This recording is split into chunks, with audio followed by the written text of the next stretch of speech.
Valentino Rossi's biggest rivalries. He never forgave. In October 2015, Valentino Rossi stood on the brink of his 10th World Championship. He was 36 years old, racing against riders half his age, and the entire sport of MotoGP was holding its breath.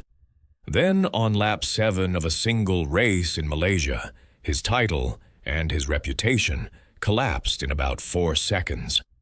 What happened on that corner is still argued about today. Some call it racing, some call it sabotage. Rossi himself has used a much harsher word, unforgivable. This is the story of the men Valentino Rossi could never make peace with.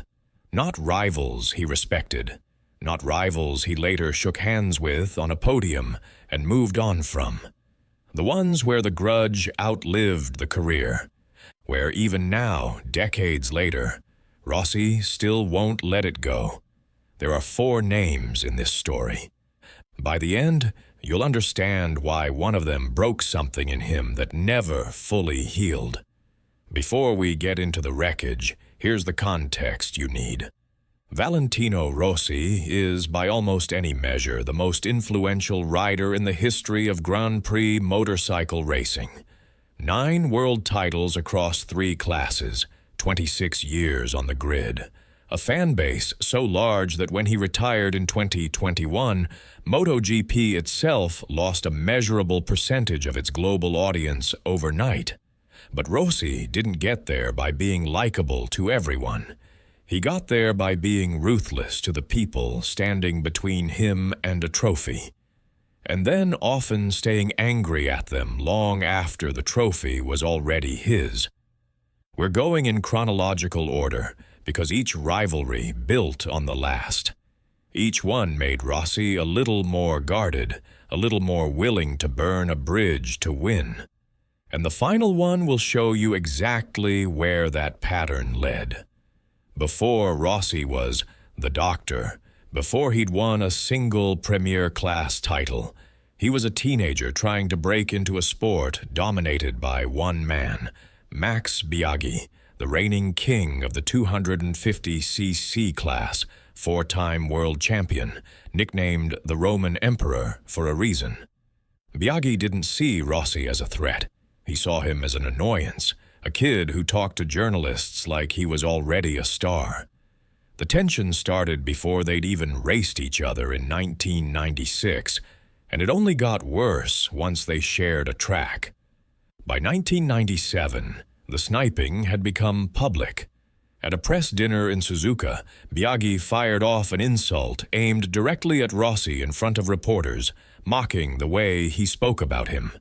It was the kind of line designed to get printed, and it was. Rossi answered the way Rossi always answered, not with words, but with a stunt. After beating Biaggi at Mugello that year, he took a victory lap towing an inflatable doll behind his bike, a not-so-subtle dig that the entire paddock understood immediately.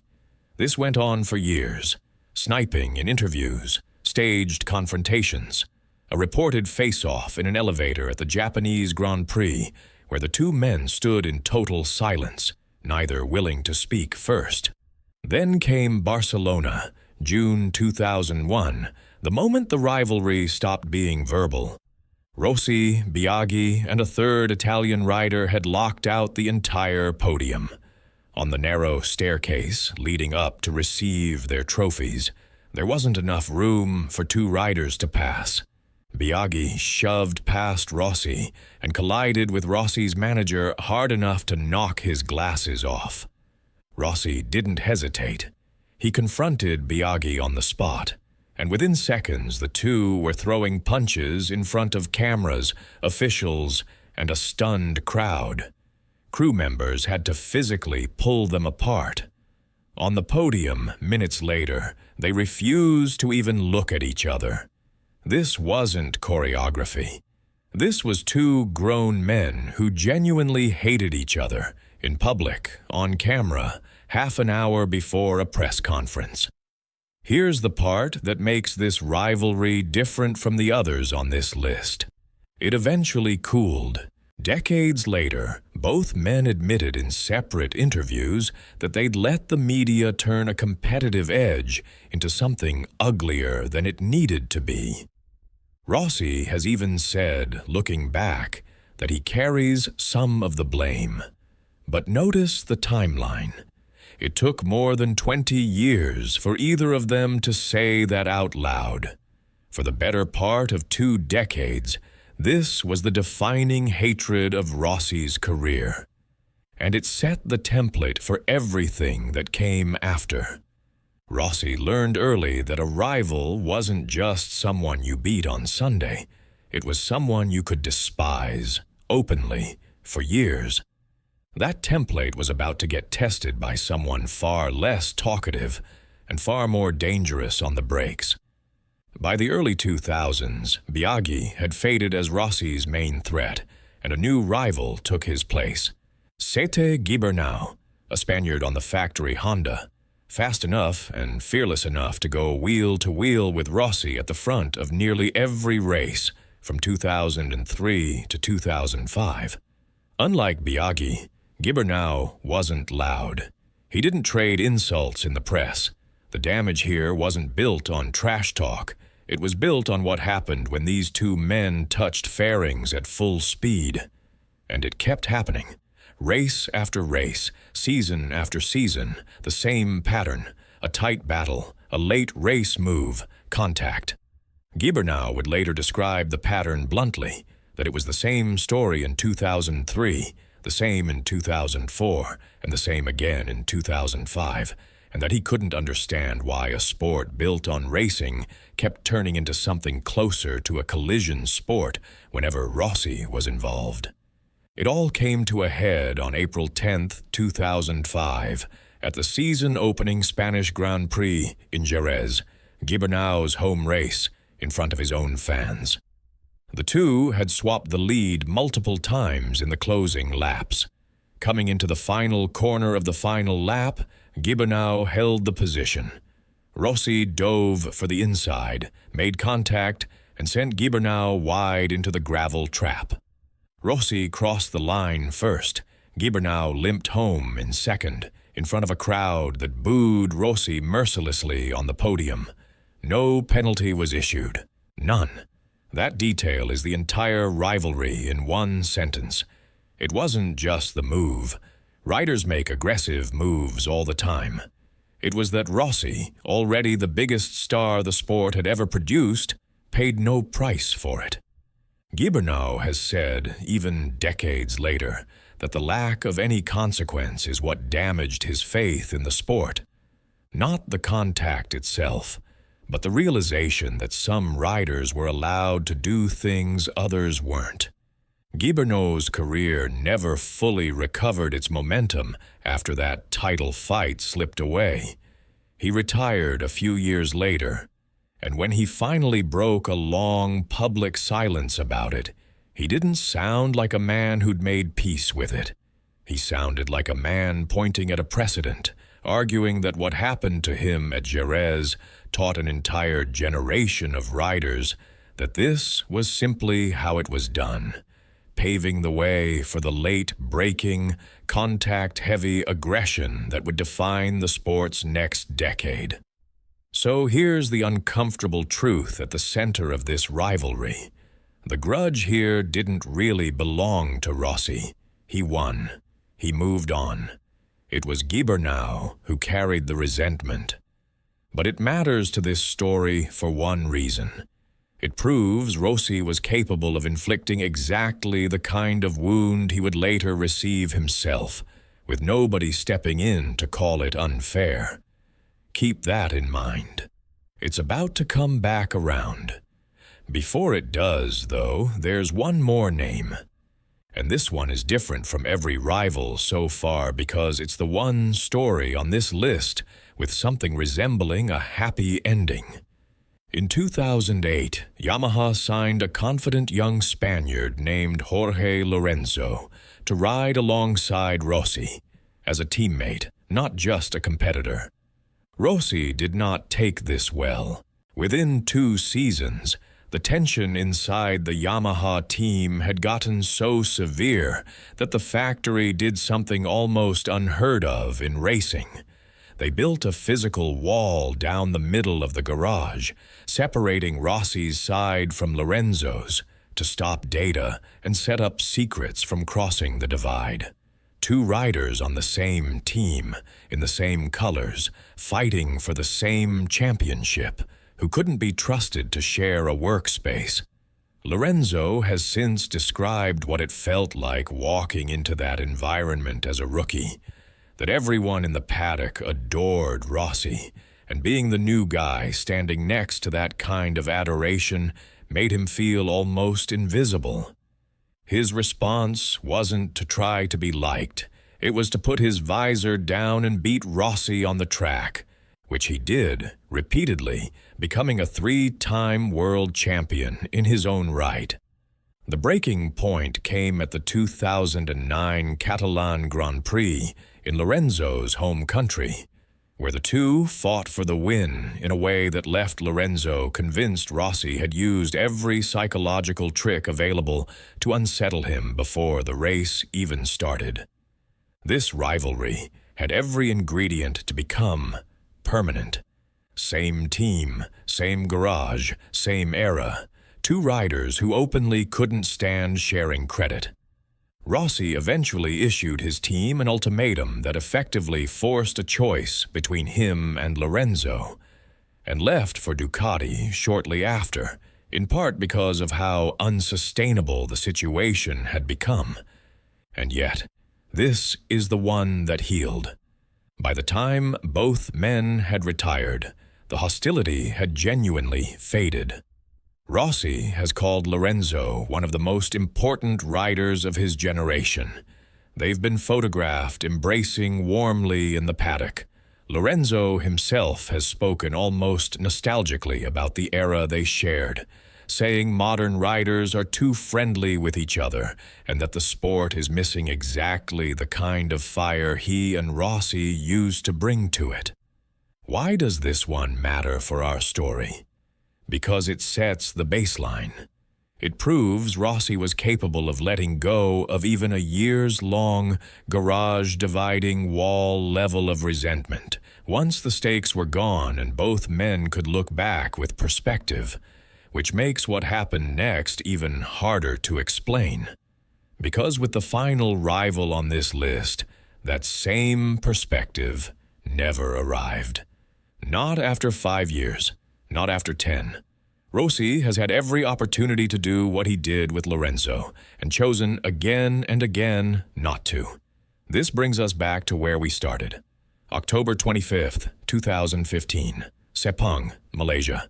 Rossi was 36, chasing his 10th world title, in a tight three-way fight with his own Yamaha teammate, Jorge Lorenzo, and Honda's rising star, Marc Márquez, a rider 9 years younger, with no realistic shot at the championship himself, but every reason to want to see his countryman Lorenzo win it instead of Rossi. 2 days before the race, at the pre-event press conference, Rossi did something he rarely did this directly. He accused Márquez, on the record, of deliberately blocking him at the previous race in Australia, specifically to help Lorenzo's title bid. Márquez looked stunned. Lorenzo looked stunned. And then Rossi doubled down in further comments to the Italian press, making the accusation even sharper. It was a gamble. Try to publicly shame a rival out of racing too aggressively against him. It backfired immediately.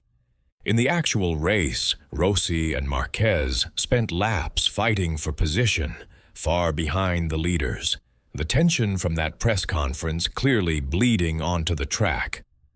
On lap 7, as Márquez tried to pass on the outside of a corner, Rossi ran wide, looked over at Márquez, and Márquez went down. What happened in that half-second has been argued about for a decade. Márquez and his team said Rossi deliberately kicked his bike's handlebar, sending him to the ground. Rossi said his foot simply slipped off the foot peg, and that by the time it happened, Márquez had already lost the front and was already crashing. Race officials reviewed it and couldn't prove intent either way, but they didn't need to hand down a penalty. Rossi was found to have deliberately forced another rider off the racing line and given penalty points severe enough that, combined with an earlier infraction, he would have to start the final race of the season from the very back of the grid. That single decision likely cost him the championship. Forced to fight from 26th on the grid in Valencia, Rossi could only manage 4th place. Lorenzo won the race and the title. Here's where most sports rivalries would end, with a loss, some bitterness, and time to heal it. This one didn't get that. The fallout was immediate and ugly. Márquez's family reportedly faced harassment from Italian media, camped outside their home in Spain. Lorenzo gave Rossi a thumbs down on the Sepang podium and unsuccessfully appealed to the Court of Arbitration for Sport, arguing the penalty wasn't harsh enough. Rossi skipped the end-of-season awards gala entirely, refusing to be part of a ceremony crowning a title he believed had been stolen from him. There was one moment of fragile peace. The following year, after the tragic death of young rider Luis Salom during a practice session, Rossi and Márquez shook hands on a podium, seeming to acknowledge that a sport this dangerous didn't have room for a grudge this personal. For a brief window, it looked like Sepang might finally be behind them. It wasn't. Years later, long after Márquez had gone on to dominate the sport with multiple championships of his own, long after Rossi had aged out of title contention entirely, Rossi was still revisiting it publicly. Asked about those final 3 races of 2015, he said that even now, thinking back, he feels exactly the same way he did the moment he crossed that finish line in Valencia, that there's a wound there, and that he thinks about it more than he probably should. He has used the word unforgivable to describe what happened. Not regrettable, not unfortunate, unforgivable. Compare that to Lorenzo. Compare that to Biaggi, who Rossi now says he partly blames himself for. With Márquez, there's been no softening verdict, no shared laugh about it years later, no admission that maybe both sides share the blame. A full decade on, Rossi has not moved 1 inch off his original position. Even people around the sport have noticed how unusual this is. Riders, pundits, and even Rossi's own family have weighed in over the years, generally agreeing on one thing.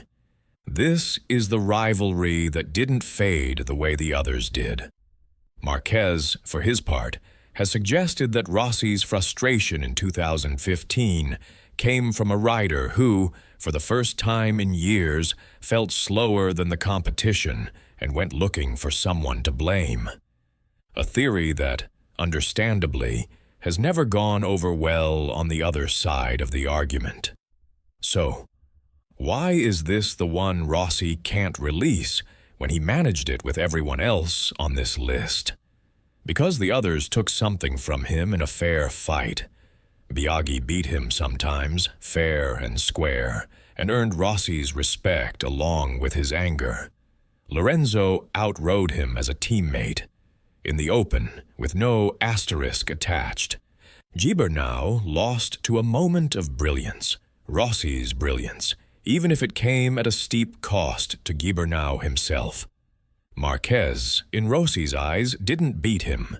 He helped someone else beat him. From a race where Márquez himself had nothing personally at stake. And then, in Rossi's view, the sport let it happen without consequence severe enough to matter. It's the one rivalry on this list where Rossi believes he didn't lose to a better rider. He believes he lost to an outside interference he never agreed to compete against. And that's a different kind of loss entirely. You can respect a rival who beats you.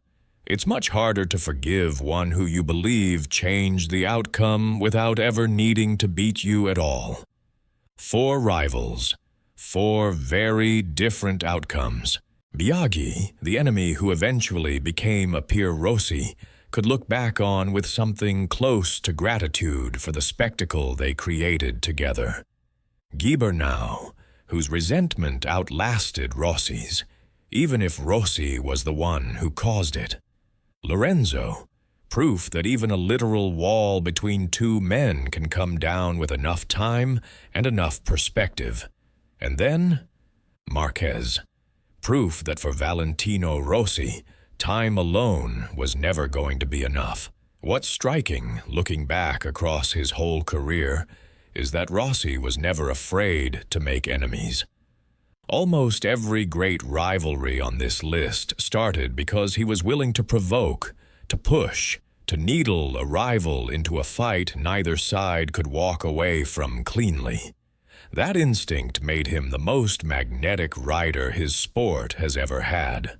But it also means that when one of those fights went against him in a way he couldn't accept as fair, there was no mechanism left inside him to simply let it go. The same fire that built 9 world championships is the exact same fire that's kept one decade-old grudge burning long after everyone else involved has moved on with their lives. So, here's the question worth sitting with. Was Rossi right to never forgive Márquez? Or did holding on to it for this long end up costing him more than the title itself ever did? Drop your answer in the comments, and if you want the next deep dive into the rivalries that defined an entire era of motorsport, subscribe. There's a lot more where this came from.